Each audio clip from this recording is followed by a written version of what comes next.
Most important topic, ठीक है, that is your demographic census of India. Demographic census of India, देखो demography को हम सेंसस भी कहते हैं। अच्छा, अभी जो हाल ही में जो बीएलडब्ल्यू का पेपर हुआ ना, बीएलडब्ल्यू का पेपर देखो कितना सिंपल सा पूछा। बोला लास्ट बार सेंसस कब हुई थी? 2011 में हुई थी। भाई इतना पहाड़ निकल के आ गया क्वेश्चन का कि भाई दुनिया हैरान हो गई, इतना मुश्किल क्वेश्चन। अच्छा, देखो डेमोग्राफी जो है वो सेंसस को कहते हैं। डेमोग्राफी मतलब record of people or science of people, demography का मतलब है। फाउंडर कौन थे इसके भाई? फाउंडर और फादर हम कह सकते हैं जॉन ग्रांट। जॉन ग्रांट जो थे ये सेंसस या डेमोग्राफी के फादर थे। फर्स्ट टाइम टर्म किसने यूज की थी? आप गुलियार्ड ने की थी, आप 1855 में याद रख सकते हो। वर्ल्ड पॉपुलेशन डे कब मनाया जाता है भाई? 11 जुलाई को मनाया जाता है। एक बार ओके कर लो भाई, आवाज सबको आ रही है कि नहीं आ रही है? बुक बाय ग्रांट, ये बुकें लिखी थी, आप पढ़ लेना। वैसे आपको लगता है बेटर तो पढ़ लेना, नहीं लगता बेटर तो नहीं पढ़ना, ठीक है। जो इंपॉर्टेंट है मैं उसी को थोड़ा सा हाईलाइट करूंगा। स्टडी साइज कम, इसमें हम क्या करते हैं? स्टडी ऑफ साइज हो गया, composition, distribution and change of population के बारे में स्टडी करते हैं। तीन बड़े डेमोग्राफी जिनको हम स्टडी करते हैं, बर्थ के बारे में स्टडी करते हैं, डेथ के बारे में और माइग्रेशन के बारे में हम स्टडी करते हैं। ये थ्री बिग सब जो है डेमोग्राफी है। डेमोग्राफी के टाइप्स है, आपको जरूरी नहीं है याद रखना, एक फॉर्मल डेमोग्राफी, एक सोशल डेमोग्राफी। देखो फॉर्मल में हम ना साइज और नैरो कंसेप्ट को स्टडी करते हैं, जैसे क्वांटिटी, नंबर्स हो गया, मेल्स फीमेल कितनी, अडल्ट कितने, चिल्ड्रन कितने, रूरल्स अर्बन में एम्प्लॉयमेंट कितनी, अनएम्प्लॉयमेंट कौन सी होती है, नैरो डेफिनेशन है इसकी। सोशल डेमोग्राफी क्या है? चेंजेस हम पढ़ते हैं, ब्राउडर कंसेप्ट है ये। क्वालिटी चेंजेस, हेल्थ के बारे में, वेल्थ के बारे में, बर्थ रेट, डेथ रेट के बारे में पढ़ते हो, माइग्रेशन के बारे में पढ़ते हैं। ये दो डिफरेंस है भाई इसकी टाइप्स में। डेमोग्राफिक साइकिल है, थोड़ा सा स्टडी कर लेते हैं। देखो स्टेज वन, S1 लिखा मैंने, स्टेज वन। ये कैसी स्टेज थी? 1921 है, ठीक है। अगर नहीं दिख रहा होगा तो 1921 तक ये स्टेज चली है। 1921 में एक टाइम ऐसा था जब बर्थ रेट और डेथ रेट बराबर थी, जब मतलब जितने लोग पैदा होते थे उतने मरते थे, ठीक है। मतलब बर्थ रेट और डेथ रेट दोनों बराबर थी 1921 तक। फिर बात करते हैं, स्टेज टू आती है अर्ली एक्सपेंडिंग। अर्ली एक्सपेंडिंग में क्या हुआ? बर्थ रेट बढ़ी और डेथ रेट कम हुई, थोड़ा एडवांसमेंट आई 1921 81 तक। स्टेज थ्री में क्या हुआ? लेट एक्सपेंडिंग, मतलब बर्थ रेट कम हुई, डेथ रेट और कम हुई और कम हुई, ठीक है। फिर भी बर्थ रेट ज्यादा ही है ना, मतलब यहाँ पे एक बार कम हुई तो यहाँ तो डेथ रेट दो बार कम हुई।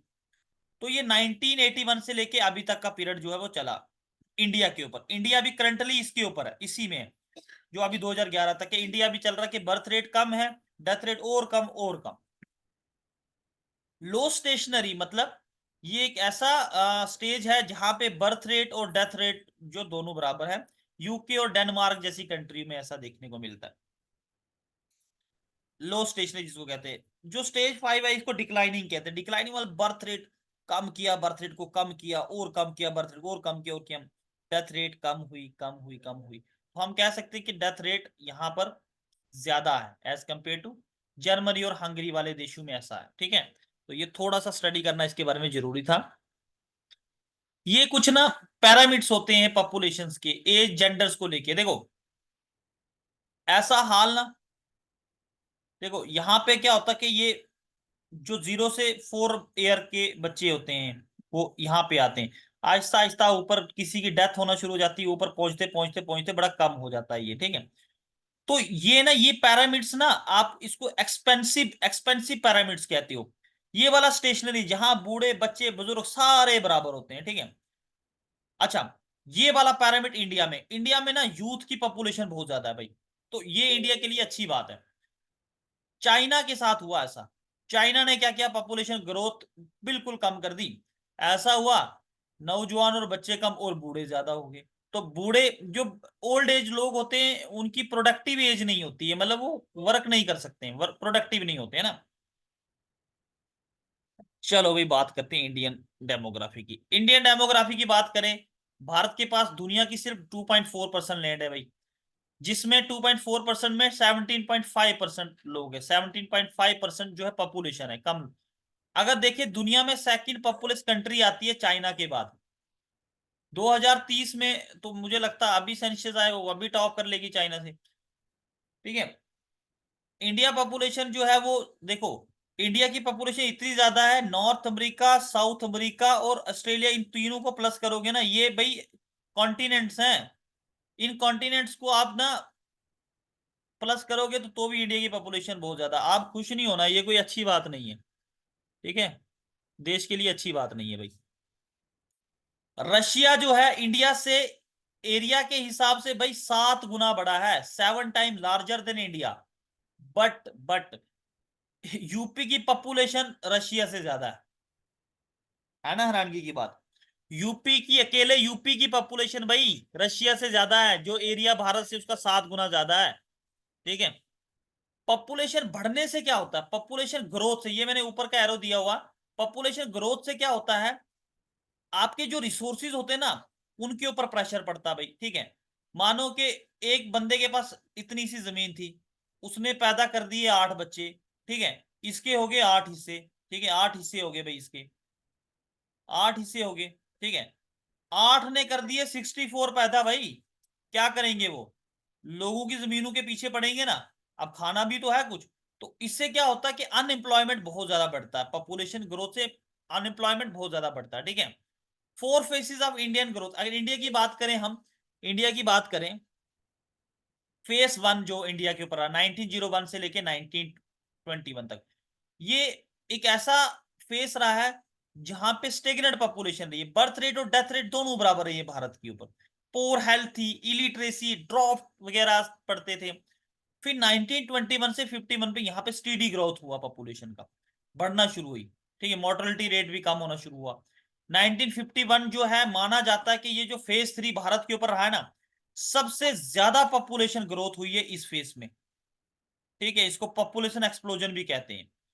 ये वाला फेज बड़ी हाई पॉपुलेशन, माइग्रेशन भी हुई। 1981 से अभी तक लेके हाई ग्रोथ है, विद फैमिली प्लानिंग शुरू हुई, लिटरेसी रेट हम दो हमारे दो, कहाँ लोग मानते हैं। अब देखो मामला क्या है, आपको याद रखना है भाई। देखो 1921 तक पॉपुलेशन इंडिया की कम हुई, 1911 से लेके 1921 तक।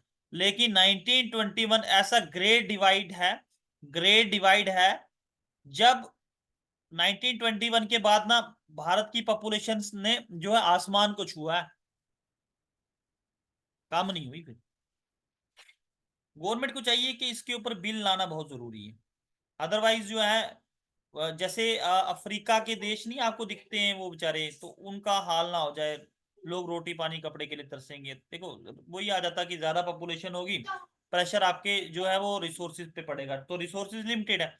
डेमोग्राफी हमने पढ़ लिया कि population, study of human population, demography transaction, definition पढ़ लेना, पीडीएफ दे दूंगा मैं जो है इंपॉर्टेंट चीजें पढ़ाऊँ। एज डिपेंडेंसी कौन सी होती है, ये वो एज होती है जैसे 15 साल से पहले के लोग और 64 के ऊपर के लोग, ये लोग डिपेंडेंट होते हैं।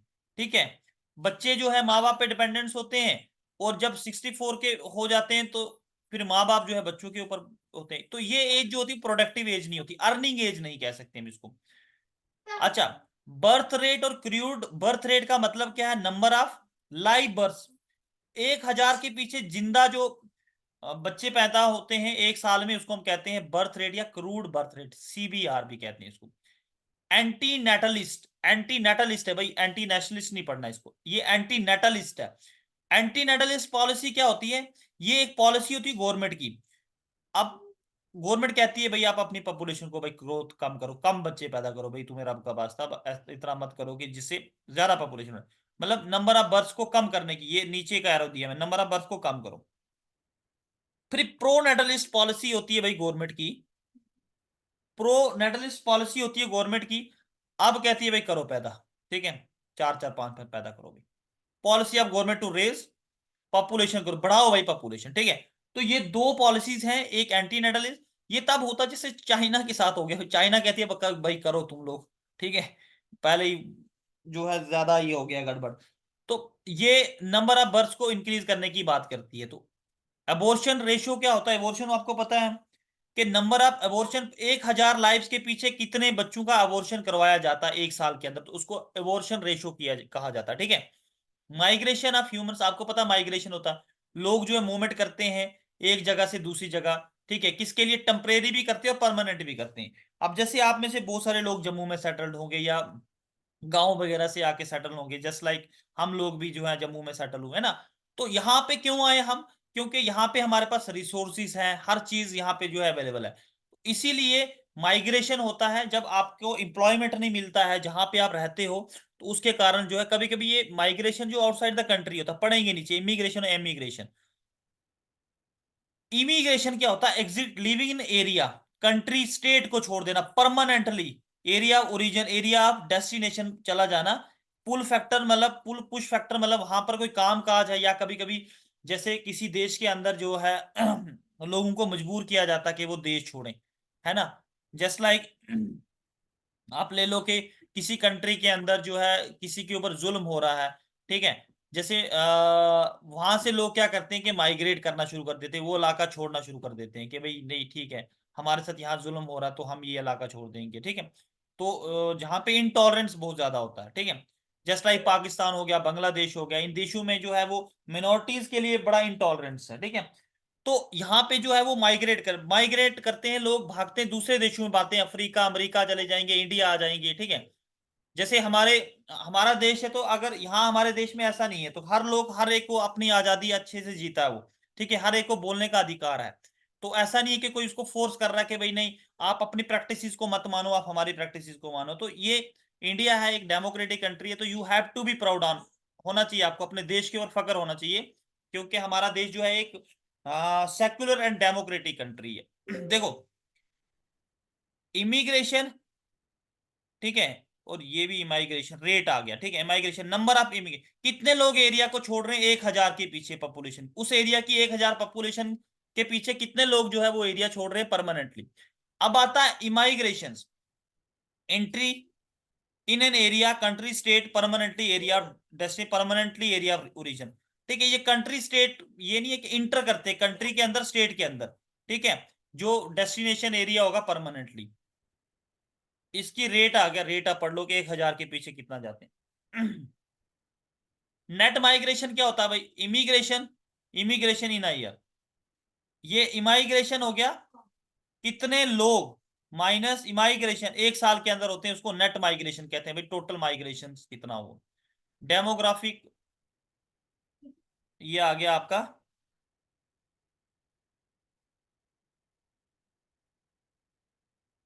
Demographic bones, demographic bones, demographic bones क्या है, तो क्या किसको कहते हैं? प्रोडक्टिव एज को, ठीक है, जहां पे प्रोडक्टिव एज मतलब जो कमाने वाले लोग ज्यादा हों नॉन प्रोडक्टिव एज से, तो उसको हम डेमोग्रेटिक बोन्स कहते हैं। डेमोग्राफिक डिविडेंड क्या कहते हैं? प्रॉफिट पॉपुलेशन वर्किंग जो है वो ज्यादा हो नॉन वर्किंग से, ठीक है। तो ये टर्म्स आप ऐसे याद रखना, ज्यादा आपको जरूरत नहीं है वैसे ही। डेमोग्राफिक बर्डन क्या होता है? प्रोडक्टिव एज जो है वो क्या हो, जब नॉन प्रोडक्टिव, प्रोडक्टिव एज कम हो, नॉन प्रोडक्टिव मतलब कमाने वाले लोग कम हो, ठीक है, खाने वाले ज्यादा मतलब डिपेंडेंट ज्यादा हो, तो उसको हम डेमोग्राफिक बर्डन कहते हैं, ठीक है जी। जैसे डबलिंग टाइम क्या होता है? Number of years to require to double population at एक मतलब कितने साल चाहिए कि जैसे अभी इंडिया की पॉपुलेशन 140 करोड़ है, भाई कितने सालों में ये 2 अरब 40 करोड़ हो जाएगी? भाई ऐसा ना हो, रोडों पे ही दिखेंगे लोग। ब्रेन ड्रेन, भाई ये इंपॉर्टेंट है। ब्रेन ड्रेन का मतलब क्या होता है? जब पढ़े लिखे लोग ना देश को छोड़ के इमाइग्रेशन कर लें, हाईली स्किल्ड, जैसे इंडिया के बहुत सारे डॉक्टर जो है वो कहाँ रह रहे हैं, बहुत सारे आपके डॉक्टर जो है वो अफ्रीका, अफ्रीका ऑस्ट्रेलिया वगैरह शिफ्ट हो रहे हैं, तो इसको हम ब्रेन ड्रेन कहते हैं।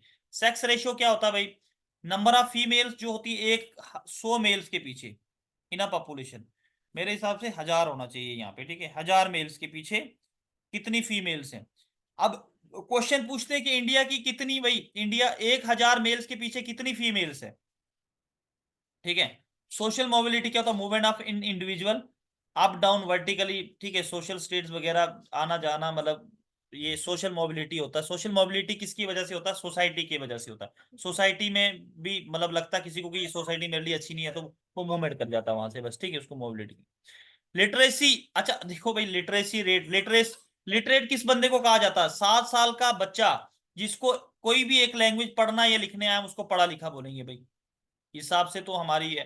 लेकिन अगर सही में देखें, अगर हम 10th 12th की देखें तो बड़े कम लोग होंगे। Crude literacy rate, number of literate total number of population की, और मल्टीप्लाई 100, ये याद रखना यार, ये ना आपको उसमें काम आ सकता है स्टैटिस्टिक्स में। Effective literacy rate, number of literate greater than 7 साल के प्लस, पॉपुलेशन 7 साल की हो, अपान डिवाइड में कि पॉपुलेशन जो 7 साल से ऊपर कितने मल्टीप्लाई करते हैं उसके साथ। Just understand it. Population density क्या होता है? Number of people in a unit area पर 1 स्क्वायर किलोमीटर के पीछे कितने लोग रहते हैं, उसको पॉपुलेशन डेंसिटी कहते हैं भाई। समझ में आ रहा है? एक बार ओके कर दो सर, समझ में आ रहा है, क्लास अच्छी जा रही है। तो फिर हम जो है आगे स्टार्ट करते हैं सेंसस 2011 का। मजा आ जाएगा भाई, मजा आ जाएगा। सब मैसेज लिख लो।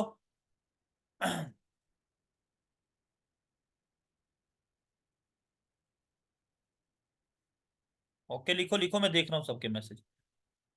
अलीना कभी आ गया, ओके, ठीक है ठीक है, okay okay okay, yes, Wasim. चलो भाई, बढ़ते हैं। Census 2011, most and most important topics. Census पहले पढ़ लिया, study of population. First census जो हुई थी, पहली बार सेंसियस हुई थी दुनिया के अंदर, नहीं दुनिया के अंदर नहीं, सॉरी, भारत के अंदर 1871 में हुई थी। ये याद रखना भाई, लॉर्ड मायो के टाइम पे हुई थी। उस समय भारत का वायसराय कौन था? अंग्रेजों के अंदर थे हम भाई। वायसराय ऑफ इंडिया कौन था भाई? आपका लॉर्ड मायो था। 2011 में आपकी 15वीं सेंसियस हुई है, 15 सेंसियस। याद रखना भाई, आजादी से पहले 8 बार, आजादी से पहले 8 बार सेंसियस हुई है, आजादी के बाद 7 बार। टोटल अभी तक सेंसियस कितनी हुई है? 15 बार सेंसियस हुई है। तो ये 2011 की जो थी 15 सेंसियस थी भारत की। इसकी थीम क्या थी? Our census our future. ठीक है, हमारी जनगणना हमारा,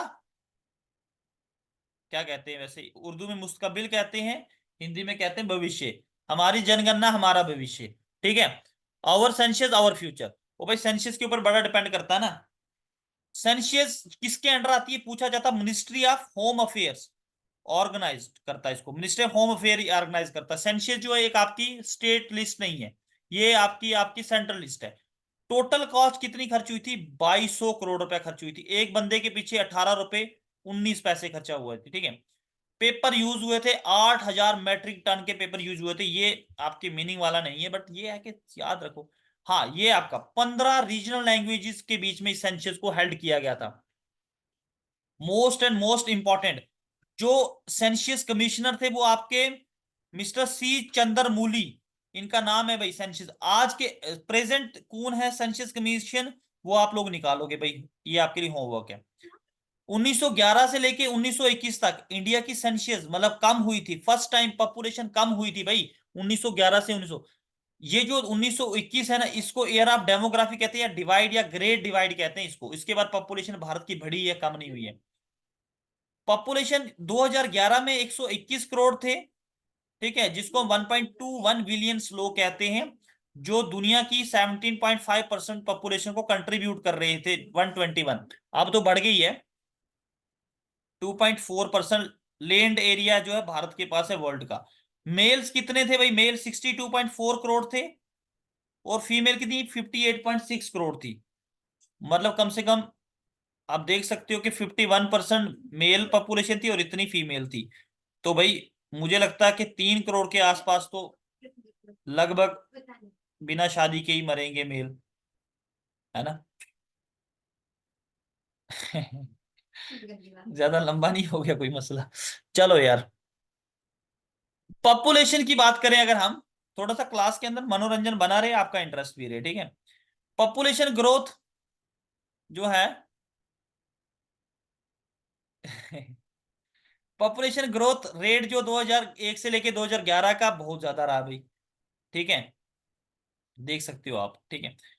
हाईएस्ट ग्रोथ स्टेट की कौन सी हुई, ये ग्रोथ है मेघालय की हुई। लोएस्ट ग्रोथ किसकी हुई, नागालैंड की। ग्रोथ होता है कि इसमें जो पॉपुलेशन ग्रोथ कर गई, ठीक है। अब देखो, रूरल पॉपुलेशन इतनी थी, अर्बन पॉपुलेशन इतनी थी, बस जस्ट आप अंडरस्टैंड करो इसको, ज्यादा आपको इसमें दिमाग लगाने की जरूरत। हाँ, रूरल में जो गांव में सबसे ज्यादा हाईएस्ट पॉपुलेटेड स्टेट कौन थी, उत्तर प्रदेश थी भाई। और रूरल पॉपुलेशन में लोएस्ट कौन सी थी भाई, सिक्किम थी। अर्बन में हाईएस्ट पॉपुलेशन किसकी थी, महाराष्ट्र की थी। अर्बन सिटी मतलब अर्बन में लोएस्ट किसकी थी, सिक्किम की थी। सिक्किम में दोनों में लोएस्ट ही है। एक मिनट इसको चुप करो।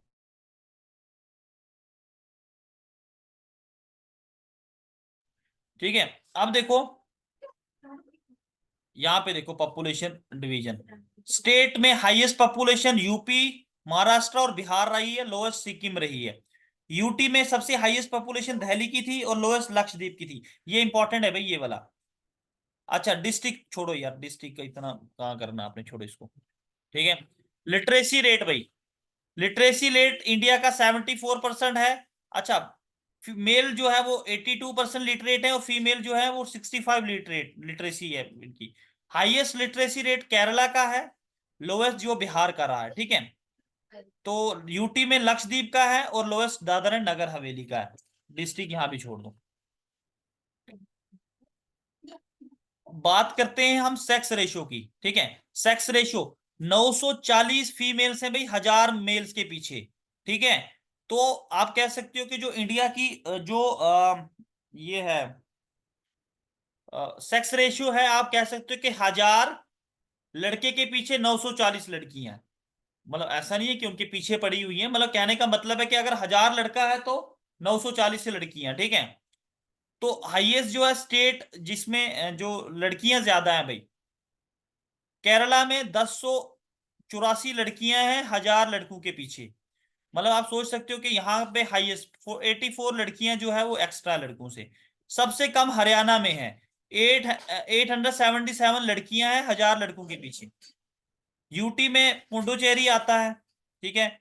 और लोएस्ट दमन दीव आता है। ये 1038 है भाई 1000 के पीछे, ठीक है। और यहाँ पे 618 है 1000 के पीछे, ठीक है। उसके बाद हम चाइल्ड सेक्स रेशियो की बात करते हैं। देखो, जो चाइल्ड सेक्स रेशियो है ना, वो 919 फीमेल्स हैं, मतलब छोटी बच्चियां हैं 1000 छोटे बच्चे। मतलब ये वर्स्ट माना जाता है, ठीक है, 0 से 6 साल के पीछे। मतलब कहीं ना कहीं जो है लड़कियों को अभी भी कई ऐसी जगह है जहां पे पेरेंट्स चाहते ही नहीं है कि हमें लड़कियां पैदा हो, ठीक है। तो हाईएस्ट जो है आप कह सकते हो, हाईएस्ट अरुणाचल में है, यहाँ 972 है, मतलब फिर भी 1000 से कम नहीं है। तो लोएस्ट हरियाणा में है। देखो हरियाणा का क्या हाल है भाई, हरियाणा में ये एक थीम चली थी, बेटी पढ़ाओ बेटी बचाओ। यूटी में highest Andaman Nicobar, lowest Daman and Diu है। अच्छा बड़ा इंपॉर्टेंट है भाई, इंडिया में ना 382 लोग जो है ना पर स्क्वायर किलोमीटर के पीछे रहते हैं, ठीक है। 382 लोग। सबसे ज्यादा हाईएस्ट है आपके बिहार में। बिहार में 1100 लोग रहते हैं भाई 1 स्क्वायर किलोमीटर के पीछे। अरुणाचल में सबसे कम है, 17 लोग रहते हैं 1 स्क्वायर किलोमीटर के पीछे। दिल्ली 11,500 घर के ऊपर घर, भाई खतरनाक है। 11,500 है ये जो है पर स्क्वायर किलोमीटर। और सबसे कम जो है यूटी में अंडमान निकोबार है, 46 लोग रहते हैं भाई। इन्फेंट बच्चों की मोर्टेलिटी रेट क्या है, मतलब डेथ अपॉन बर्थ रेट। मतलब इंडिया में जो है ना 1000 बच्चों के पीछे 43 की डेथ होती है।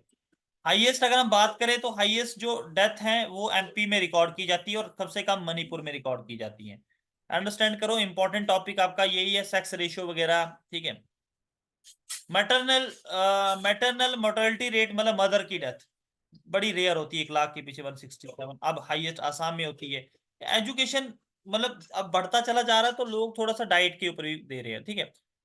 आप देखो फर्स्ट ऑफिशियल सेंसस कब हुई थी भाई इंडिया की, 1871 में तो हुई थी, वो ऑफिशियल नहीं थी भाई, ये याद रखना। पहली ऑफिशियल सेंसस भारत के अंदर हुई 1881 में हुई बेटा। लॉर्ड रिपन थे उस समय भारत के viceroy. Office of the registrar general and census commissioner. Under the ministry, किसके अंडर आते हैं ये? Office of the registrar general and census commissioner, ये आते हैं आपके मिनिस्ट्री ऑफ होम अफेयर्स के आते हैं। ठीक है, जो नोडल अथॉरिटी होती है जो इस सेंसस को कंडक्ट करती है। Article 200, article 246, article 246 of the constitution of India क्या कहता है कि पॉपुलेशन जो सेंसस है वो एक यूनियन सब्जेक्ट है भाई, यूनियन सब्जेक्ट है, सेंटर का सब्जेक्ट है। तो 2011 की 2011 में, अच्छा बड़ा भाई, इसमें से 3 क्वेश्चन आए बीएलडब्ल्यू में। और आप यकीन करो कि उसमें लगभग मैं मैंने एक तो मैं बोलता ही हूं हमेशा जम्मू कश्मीर को लेके।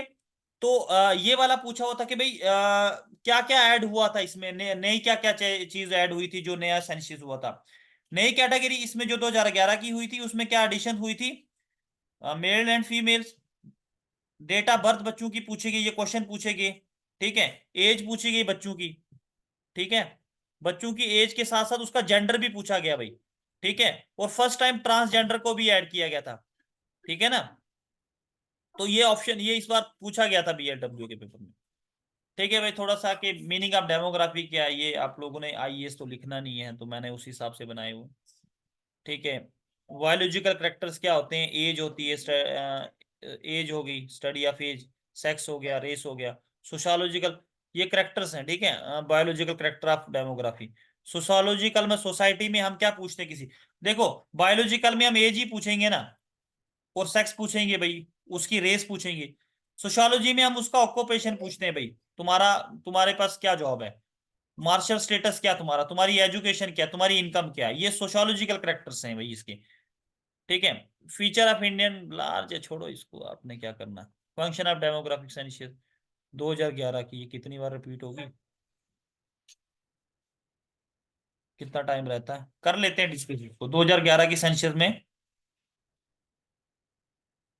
After independence it was seventh and all over census from, independence के बाद की 7वीं थी, और टोटल वैसे 15 हुई है। ठीक है, तो ऑफिशियल कब हुई थी?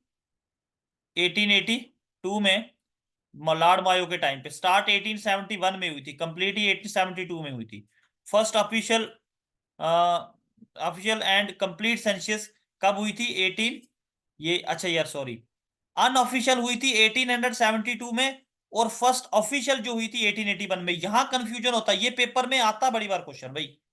अनऑफिशियल 1872 या 1871 पूछते हैं, 1871 या 72, लेकिन 1881 ये आपका जो है वो ऑफिशियल रही है। ठीक है, first time.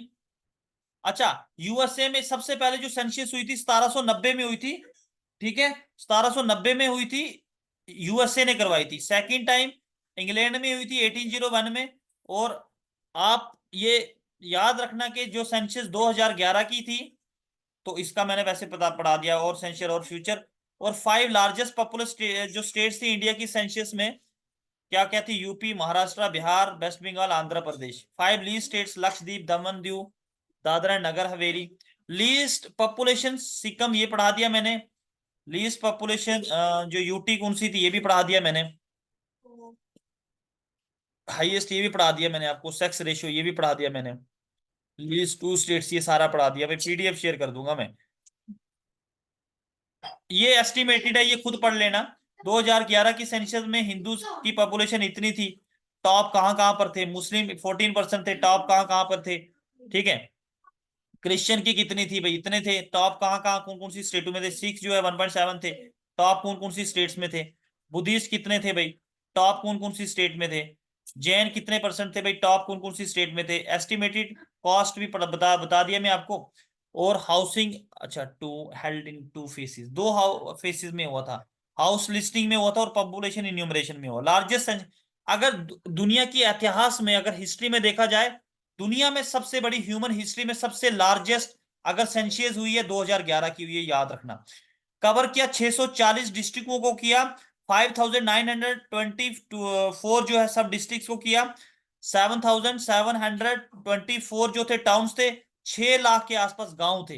Best performance Kerala की रही और बुरी परफॉर्मेंस आपके बिहार की रही। भाई आपका ये टॉपिक जो है वो अच्छे से कवर हो गया। एक बार मुझे आप सारे अपना डाउट्स पूछें कि भाई किसका क्या डाउट है, कोई कुछ पूछना चाहता है कि नहीं पूछना चाहता, ठीक है।